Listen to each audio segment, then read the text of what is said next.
Remembering Shinran by Dr. Alfred Bloom.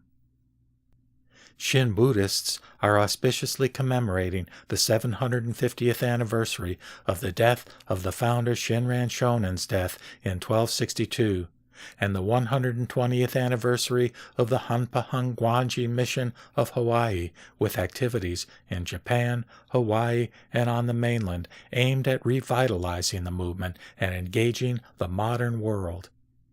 Although officially his memorial will be in 2011, the commemorations began this year, 2009, with the completion of the restoration of Founders Hall in Japan and with events in the overseas Shin communities. Drawing many visitors from Japan, the occasion in Hawaii will be marked by the participation of the abbot Koshin Otani in services and events in September. It will continue with programs on other islands. Of particular significance is the production of 2 volumes in English. The Buddha's Wish by Abbot Otani offers his insight into modern living from a Buddhist point of view. The other is On the Air, a collection of radio talks on Buddhism by various ministers, teachers, and members, published by the Moli'ili Hongwanji Temple from the many years of the weekly White Way programs. Also, a groundbreaking event marking the continuing development of the Pacific Buddhist Academy will take place. An Ohana conference will take place discussing the future of the movement.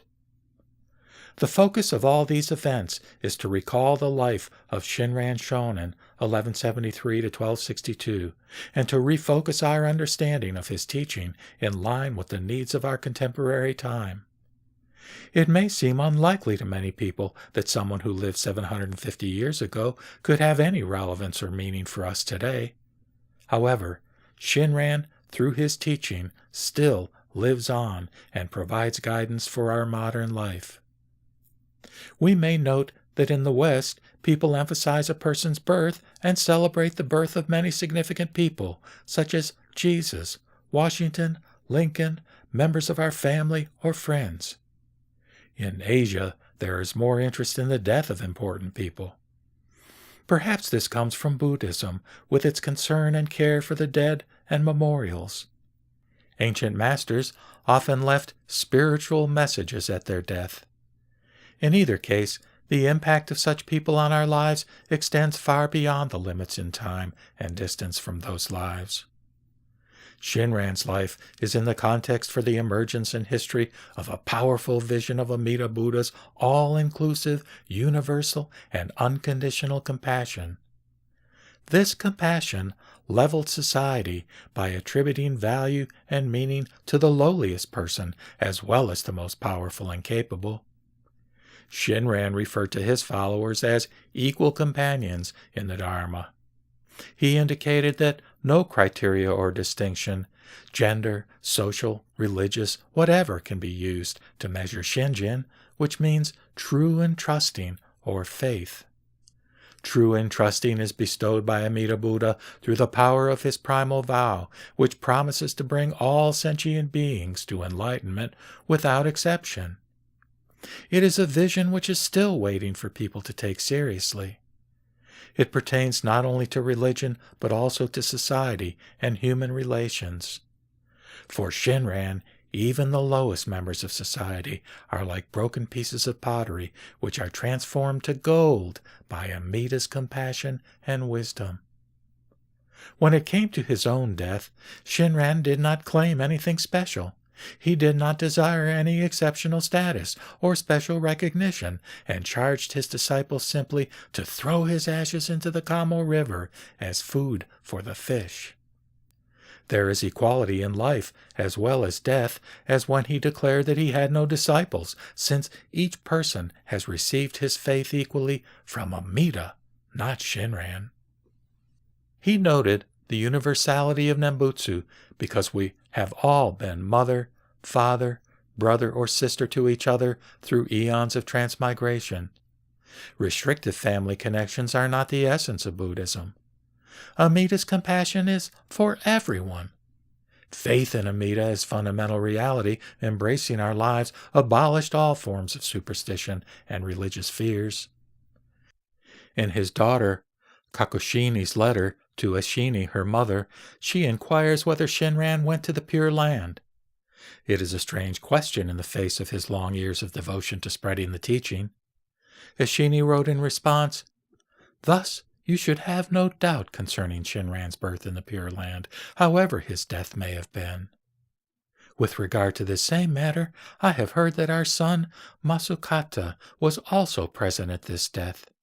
It is a great joy for me to know how strong the bond is between parent and child." Kakunyo, the third Hongwanji abbot, indicates in his biography of Shinran that he was living at the home of his brother Jinyu and died there. While the exact location of that residence has long been in dispute within the two Hongwanjis, East and West, there is little information on the event that would create the question raised by Kakushini. Perhaps we can reconstruct the situation at his death. In Buddhist tradition, it was common for biographies of great monks to record any auspicious signs that would confirm the spiritual greatness of the dying monk. We read on occasion of purple clouds descending, perhaps as the Buddha came to meet his faithful disciple, and there would be the odor of perfume and incense expressing a sacred event. Shinran wrote in a poem concerning his teacher Honen's death, quote, "Amida Tathagata, manifesting form in this world, appeared as our teacher Honen. The conditions for teaching having run their course, he returned to the Pure Land. At the death of our teacher Honen, radiant light shone in the sky like purple clouds. Music sounded, subtle and elegant, and the air was fragrant with rare perfumes. The death of our teacher Honen came in 1212, in early spring. On the 25th day of the first month, he returned to the Pure Land." Close quote. In view of such expressions by Shinran in his writings, it is understandable that Kakushini would have a question when her father died a peaceful death at age 90, like ordinary people. Shinran had counseled his followers that they should appear ordinary and not display their religion, stating, quote, "Even if you are called a cow thief, do not act in such a way that you are seen as an aspirant for Buddhahood in the afterlife, or as a, quote, good person, or as a follower of the Buddha Dharma." Close quote. Shinran also does not emphasize the time of one's death, though it had importance throughout Buddhist tradition. He rejected the long-held Buddhist belief that the Buddha comes at death to welcome believers to the Pure Land. He believed that the moment of faith in ordinary life was spiritually one's last moment, which assures birth in the Pure Land.